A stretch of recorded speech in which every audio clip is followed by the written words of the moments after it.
Ey! Amortizatorlarni ko'rishingiz mumkin. Xo'p, sizlar bilan bugun Kukri G2 samokatini obzor qilamiz. Like, podpiska bosib turing. Men sizga buni hozir to'liq obzor qilib ko'rsatib beraman. Okam, bosing like. Kukri G2 samokati, hozir men sizga buni obzorini ko'rsatib beraman to'liq. Xo'p, sifatini ko'rishingiz mumkin. Juda ham baquvvat qilib ishlangan. Amortizatorlarni ham zo'r ushlaydi buni. Hozir.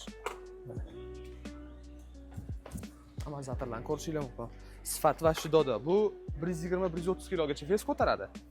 Xo'p, balonlarni ham ko'rsak bo'ladi. Opornilik qilib ishlangan. Tormozlari ham oldi-orqa bir xil, amortizatorlari ham bor oldi-orqada. Keling, buni hozir yoqib ko'rsatib beramiz. Tezliklari maksimal tezligi 50 km-gacha chiqadi. Xo'p, ko'rishingiz mumkin. Monitor sensorli bo'ladi. 3 ta rejimi bor. Eco, Drive va Sport. Ko'rsatib bo'ladi. Mana o'zgarishi. Faralari ham sensorli bo'ladi. Yonida mana. Ko'rishingiz mumkin. Ko'zga tushmaydi.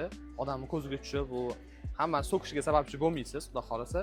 Sifat va shiddat motorining mощности hop 1000 watt bo'ladi.